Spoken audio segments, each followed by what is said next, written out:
సంగారెడ్డి జిల్లా మాటూరు గ్రామ శివార్లో చక్కెర కర్మాగారం నిర్మాణానికి మంత్రి దామోదర్ రాజనరసింహ శ్రీకారం చుట్టారు.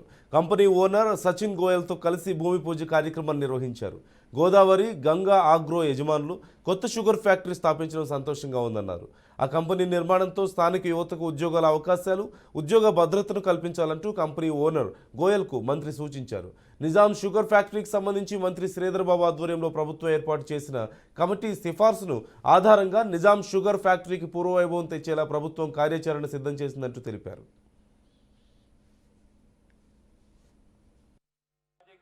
పార్టీలకు అతీతంగా మనమందరం కలిసికట్టుగా ఈ ప్రాంతంలో రైతులు అయితే ఎదుర్కొంటున్న సమస్యలు ఉన్నాయో ఆ సమస్యలను పరిష్కరించే దిశగా మీ అందరి సహకారంతో ప్రభుత్వం ప్రయత్నం చేస్తుంది. ఈ క్రషింగ్ సీజన్ ఖచ్చితంగా ఆ ఫ్యాక్టరీని మళ్ళీ తెరిపియాలి. కనీసం 4-5 దాని కెపాసిటీ 4 లక్షల కెపాసిటీ ఉంది ఓ సీజన్ లో. ఆ కెపాసిటీ వరకు ఆ క్రషింగ్ జరిగే దిశగా మా ప్రయత్నం ఉంటుంది. రైతులకు న్యాయం చేయాలి. ఈ మధ్య రైతులను కలిసినాము, ముఖ్యమంత్రి గారి దృష్టికి తీసుకొచ్చినాము.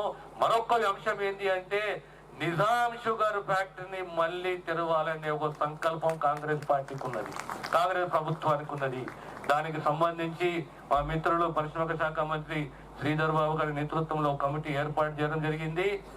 ఆ కమిటీ సిఫారసు రికమెండేషన్ ఆధారంగా రేపొద్దున మళ్ళీ పూర్వ వైభవము నిజాం షుగర్ ఫ్యాక్టరీకి రావాలి. పూర్వ వైభవం, ఇక్కడ ఉన్న భద్రత వైభవం అనేది ఈ ప్రాంతంలో ఉన్న షుగర్ కేన్ రైతులకు కల్పించే దిశగా మా కృషి ఉంటుంది. మరో రాజకీయాలకు